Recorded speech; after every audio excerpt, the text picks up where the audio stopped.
can speak a bit more freely about it now. Why isn't he back on First Take then? Because he signed with FS1. See, I didn't want Shannon Sharpe, and that was it. I wanted them both. I wanted Michael Irvin and Shannon Sharpe. But I said this to people in positions of power. Let me speak as a black man. If this man can have his career tarnished over a video of him simply talking to someone in a hotel lobby that he did not touch, that he did not leave with, that we have no audio whatsoever of whatever he said to them, what does that say for the rest of us? Michael Irvin is a sensational television talent. I just know that when it comes to us, we need love, and we need to feel that love from other people. And I'm very unapologetic about that, about expressing. It's that Karen woman in Central Park sitting there talking about, I'm gonna call the police and say a black man is bothering me. We're living in the year 2023, and the fact that we still have to find ourselves concerned about this kind of BS is really alarming. DrUmarJohnson.com. Go to DrUmarJohnson.com. Los Angeles, California state training will be in Los Angeles, March the 7th. Remember, one training per state. So if you live in Louisiana, get to New Orleans. You live in Mississippi, get to Ocean Springs. You live in New York State, get to White Plains. You live in Oklahoma, get to Oklahoma City. You live in Texas, get to Dallas. You must get to one of the trainings, and I have set a deadline, February the 1st.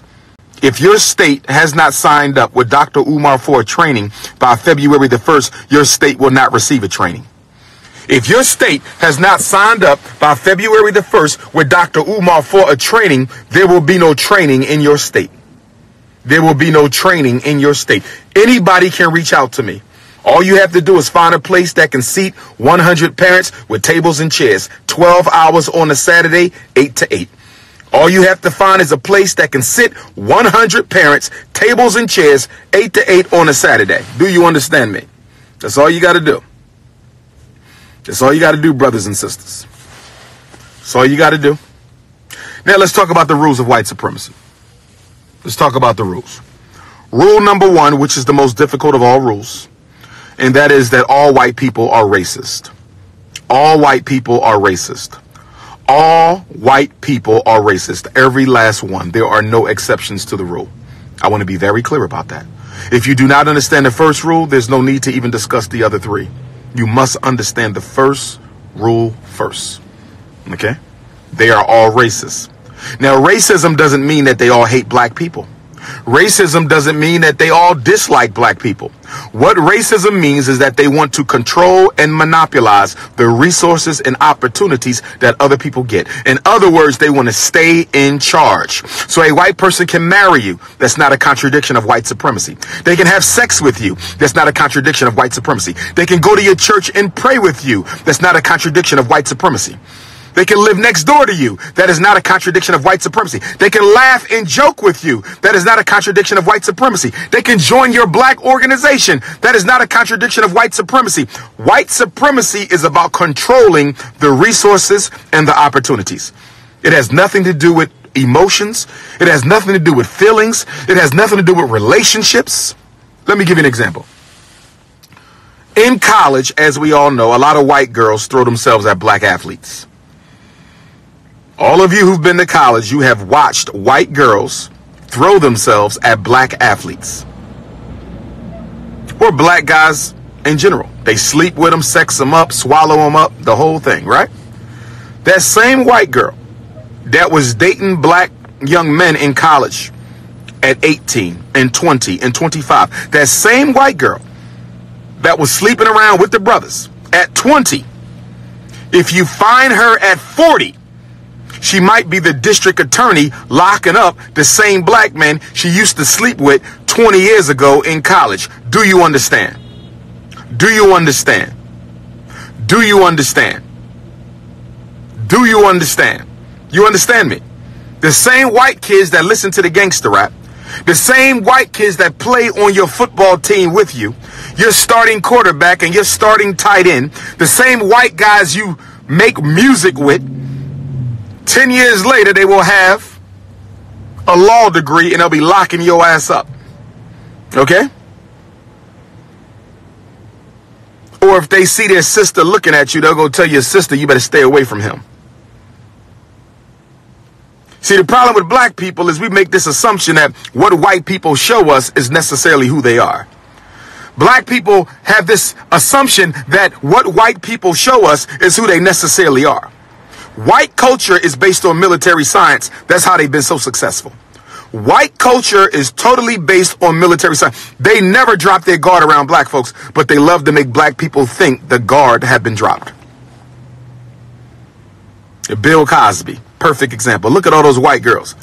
He was taking care of them, giving them money, looking out for them. He thought that when they were behind closed doors, it was just about him and her. Not at all. She is always an agent of white supremacy, even when you're between her legs. The white woman is always an agent of white supremacy, even when you are between her legs. And the reason why some of you Negroes can't stand me is because I won't co-sign your love of white folks. You hate the fact that I keep on reminding you that they're not your friends, because if you know that they're not your friends, why the hell did you marry one of them? If you know they're not your friends, why the hell you move out the ghetto and move right next door into an all white town to be with them? See, if you know that there's a war against African people, then your white loving behavior cannot be justified and accepted, and that's why you would rather shut me up. That's why you would rather shut me up. Because I'm the only black scholar you know in this country who tells you that you're not allowed to date outside your race. Every other fake-ass hotep speaker on YouTube, every other so-called this and so-called that, they all make excuses for you to stick your little wee-wee in a white girl. They all make them excuses. They all make them excuses. Or they'll say you can't sleep with a white one, but you could go get you a Mexican. You could go get you an Arab. You could go get you an East Indian. I've heard excuses made by my Moorish brothers.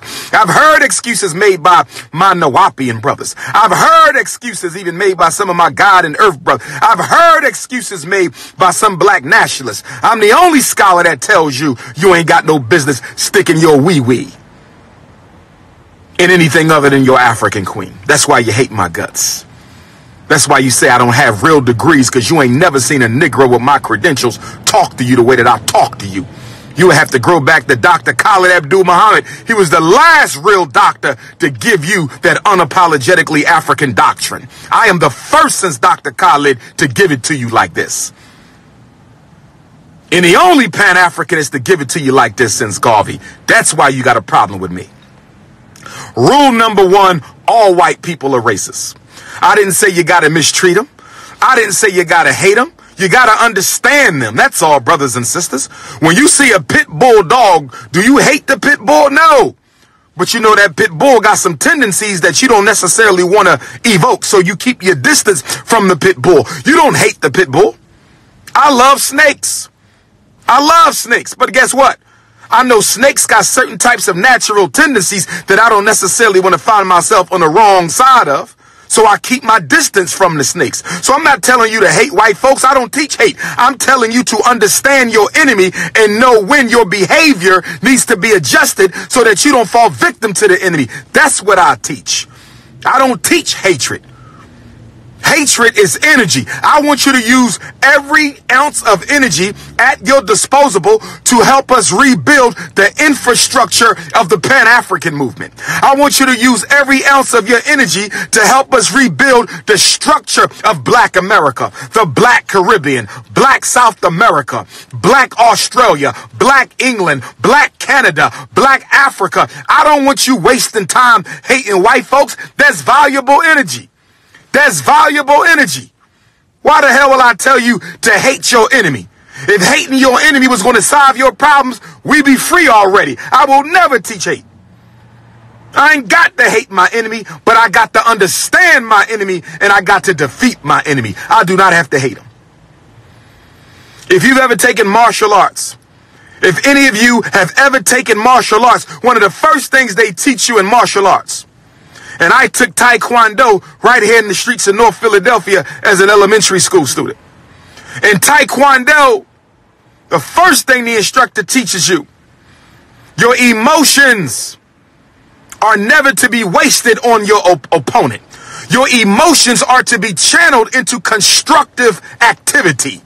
Your emotions are never supposed to be wasted on your opponent. Your emotions are supposed to be channeled into constructive activity. All white people are racist. The young ones, the old ones, the rich ones, the liberal ones, the Democrats, the Republicans, the Greeks, the Romans, the Anglo-Saxons, the Dutch, the Swedes, the Jews, the Irish, the Italians, the poor ones, the rich ones, the celebrities, the not celebrity, the homeless white. They're all racist because they all have an obligation to protect white privilege and power. There can't be white privilege and power without racism. If you eliminate racism, then where are they going to get the white privilege from? White privilege is based on an unfair advantage. It is based and perpetrated on an unfair advantage. How the hell are you going to keep white privilege without racism? They go hand in hand. They go hand in hand. And that's why you got white folks who will run around and tell you they're not racist. You got white folks who will run around and tell you they're not racist, to which you should turn around and ask them, what have you done to get rid of the white privilege that you benefit from since you're not a racist? The next time a white person tells you that they are not racist, your next question should be, the next time a white person tells you that they are not a racist, your next question should be, what have you done to do away with the white privilege that you live off? How did you get rid of your white privilege? How? How did you? When did you get rid of your white privilege? So that you and I can be equal. If you and I are equal, that means there's no white privilege. When did you get rid of that white privilege? Number 2. Rule number 1, all white people are racist. Rule number 2, white people don't share power with black folks. White people do not share power with black people. White people do not share power with black people. White people, if you tell me that you're about to do some investing with a white man, I can tell you that at some point in that relationship, unless you are extremely careful, and you can never be too careful because they control the entire legal apparatus, at some point you're going to get manipulated out of your holdings because white people don't share power with black folks. You are out of your African mind if you think you're going to enter into a lifelong partnership with a white person. You are out of your mind. Michael Jackson, rest in peace, the greatest entertainer in history, highest selling recording artist ever, had a relationship with Sony Records. Sony got him killed. The artist known as Prince had a relationship with Warner Brothers, made him billions of dollars, and Warner Brothers turned around and got him killed. Russell Simmons had a relationship with Def Jam, but Russell Simmons no longer occupies that position he once had in Def Jam. White people don't share power. So when you hear a black politician tell you that we are going to share the wealth of America, we're going to share the wealth of this city, we're going to share the political power, the economic power, they're lying to you. White people don't share with no damn body, and especially not black folks. White people don't share with no damn body, and especially not black folks. If you disagree with me, I would challenge you. Can you please show me an example anywhere in history where white folks shared equal power with black folks in any situation whatsoever? Business, politics, relationships. Show me where white folks share with blacks. They do not. In fact, what has been the biggest propaganda point during this current wave of gentrification in the black community? White folks are coming in, buying up the black community, and they tell you what? We're coming to share in the neighborhood revitalization efforts with you. Ain't that what they say, New York? Ain't that what they say right here in Philadelphia? Isn't that what they told DC? Isn't that what they tell black Los Angeles? They say, we are not here to move you out. We are here to share. White folks don't share shit. They don't share power. Get out of my face with that bullshit. Rule number 3. Rule number 1, all white people are racist. Rule number 2, they don't share power with black folks. Rule number 3, white supremacy is ruthless. R-T-A-R-U-T-H-L-E-S-S. Ruthless. Ruthless. White supremacy is ruthless. Machiavelli said it best: the ends will always justify the means.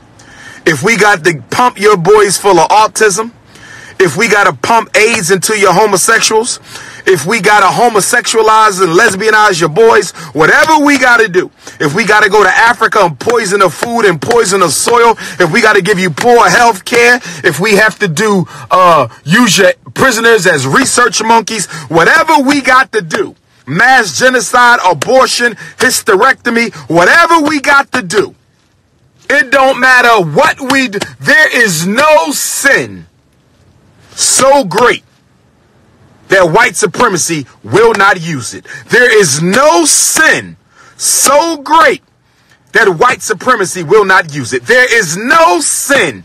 There is nothing that you can name where the white folks would say, we're not going to do that because that's just wrong. You will never see that.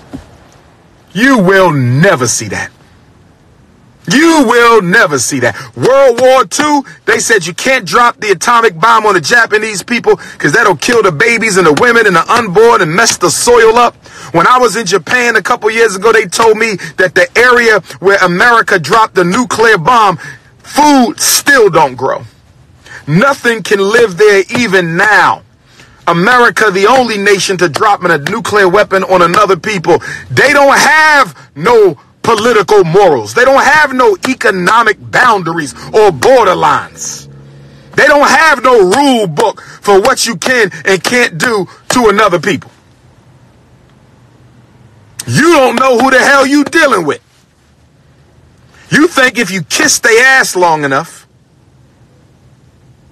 you think that if you regurgitate their scholarship long enough, you think that if you get enough of their college degrees, you think if you marry one of their daughters, you think if you pray to their white Jesus, you think that if you worship their scholars in history and if you pledge loyalty to the Constitution, that they will leave your black ass alone. You are wrong.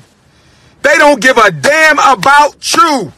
Stop investing so much of your time into kissing white folks' rear end because it will never pay off. You invest in them, they have never invested in you. You invest in them, they have never invested in you. They are ruthless. Absolutely ruthless.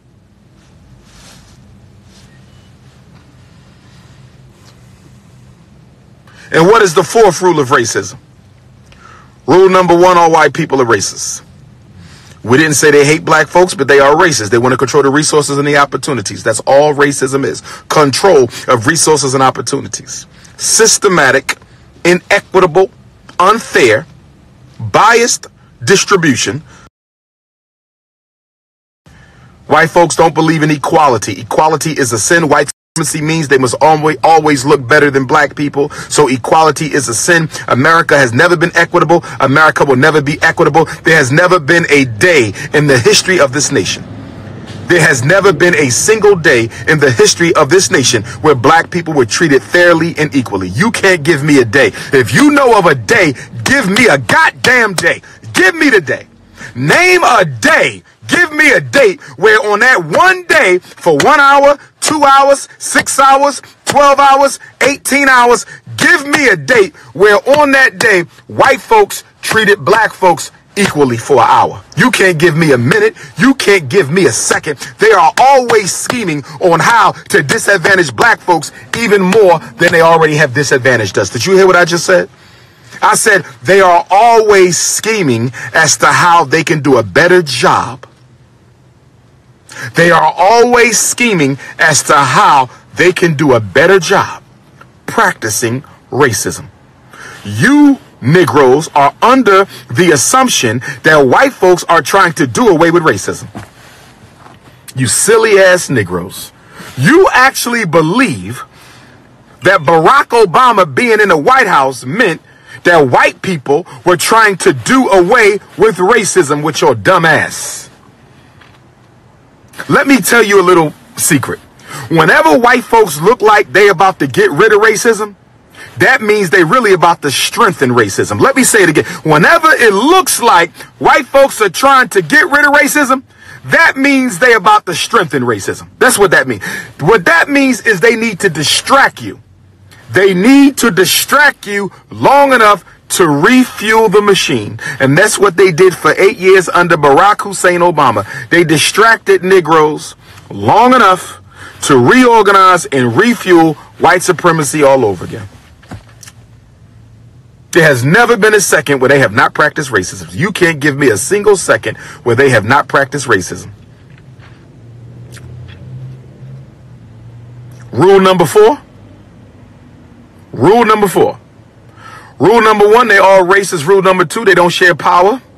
Rule number 3, racism is ruthless. They will do whatever they need to do to achieve their means. And rule number 4, white supremacy is irreversible, irreconcilable, and irredeemable. Let me say it again.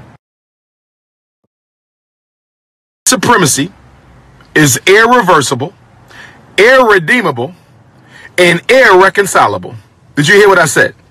White supremacy is irredeemable, irreversible, and irreconcilable. You cannot get white people ever to stop practicing racism.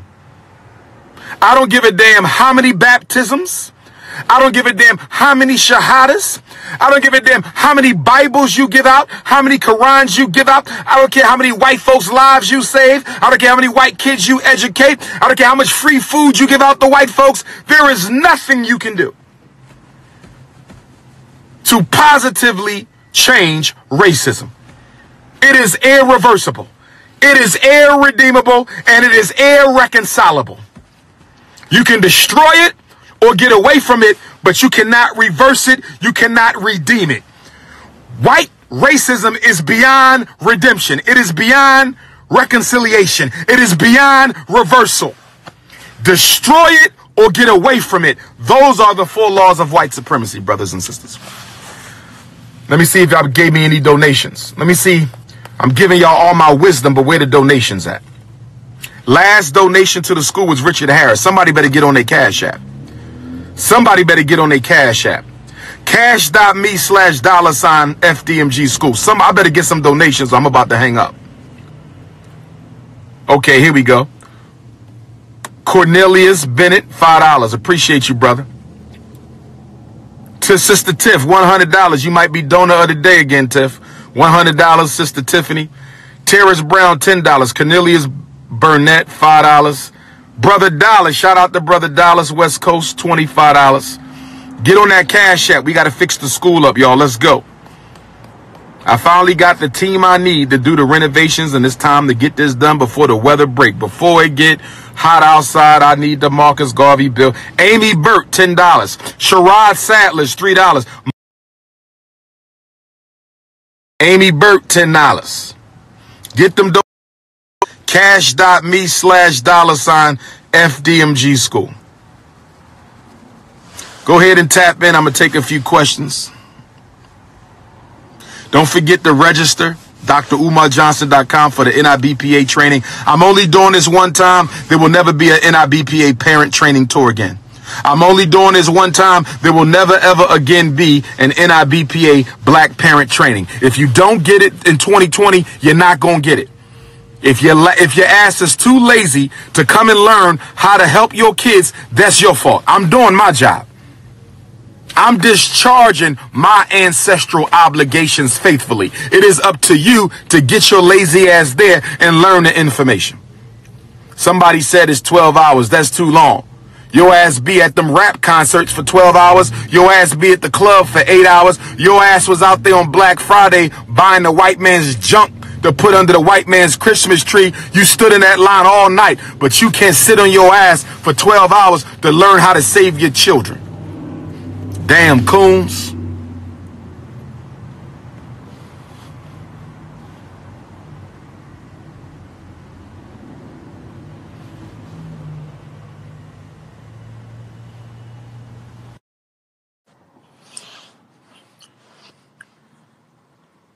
Slam 6, where you at? Going once? William Henry, $5. Dr. Umar. Yeah, I see Aaron. Is that a brother or a sister? No disrespect, I can't see. It's a brother. All right. Go right ahead. Where you at in the world, my brother? I'm in Huntsville, Alabama. Huntsville, Alabama. I was in Huntsville one time don't y'all have Troy University there, I think? Troy State? Yeah, we have Alabama A&M as well. Yeah, I was there one time. Go right ahead, black man. What's on your mind? I was wondering, I know you got the school and everything for the kids and stuff. Are you going to have another school or another program for the older men that's trying to get to that level as the kids that you got going to the schools? Well, the FDMG campus will be a communiversity. So in addition to the program for the young people, we're going to have programs for the adults. We're going to have weekend academies. We're going to have evening programs, brother. It's going to be something for everybody. You'll be able to come to Delaware for a whole week and take a week-long course. You know what I mean? We're going to have the black men sleepovers when all the brothers come, and we're going to stay in the school 24 hours, lock the doors, and we're going to organize and talk and strategize and get ourselves together. And we're going to have the same thing for the sisters. Once we get this school open, my brother, it will be the black Mecca of black power. It will be the Taj Mahal of black consciousness. FDMG will be for black people what Tyler Perry Studios is for black movie stars. Okay, that's good. I needed that. Because I need to go there. Yes, sir. And I got another question as well. It's going to be something for everybody. I got another question as well. Psychologically, I had problems with my mother, and she had some problems. You know what I'm saying? So that trickled down to me, and that relationship is hindering the relationship that I have with my black woman now. So, any advice on how to deal with that right there? Absolutely. It sounds like you and your mother need to go to mommy-son counseling. Y'all need to sit on that couch and talk to a black therapist, a psychologist, a social worker, or counselor, and y'all need to work through y'all baggage. I got to get into all of that psychic energy that has been accumulated through the years since you was a baby, and y'all need to process it. You have some things that you need to say, but they need to be said in the right way. That's why the therapist is there. And your mom has some things that she need to say to you in the right way. That's why the therapist is there. And y'all need to have a conversation with the mediator so that emotions can remain under control long enough for you to understand her perspective and for her to understand your perspective. So that's what I recommend. You and your mom need some therapy. And this doesn't have to be a long thing, and it doesn't have to be a drawn out thing. 4 or 5 sessions might be all it takes. 4 or 5 sessions with a couple follow-up booster sessions. That's all you and your mom need. But I would get on that if I was you. I would go to my mom and say, Mom, I would like for us to go to counseling.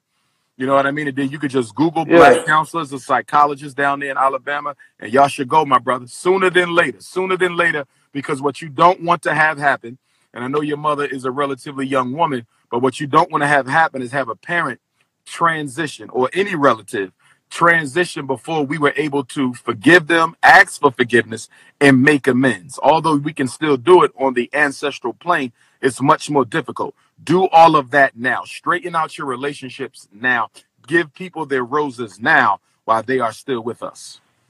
Yeah, because I'm going through a situation because I just had a black daughter, and me and my wife, we trying to, work things out. But it seems like my trust factor and the things that I'm going through with her is a common reason why my mother treated me the way she did, the way she treated me. So I guess we need to do that. Yeah, you got to work on that thing with your mommy. You got to. I mean, that don't mean you and your queen, won't benefit from a couple sessions either. But you and your mom is primary because the love affair that we have with our mother is the blueprint. That's the blueprint for all of our relationships. So you have to fix that. And it's the same with our sisters with their fathers. We have to fix that love affair with the opposite sex parent in order to get things under control. Yeah. Thank you, Doc. All right, brother. Be safe, black man. Right. Be safe. Yes, sir. Yes, indeed. We got to work it out. We got to work it out. Yes. Got to work them issues out. Tap in if you have a question. Philadelphia, I'm still looking for a place to hold the Black Men's Family Court meeting. And we wanted to let the sisters know we're not trying to get brothers out of child support. That's not what we're doing. We're not trying to get brothers out of child support with the Black Men's Movement, Be Men, the Black Male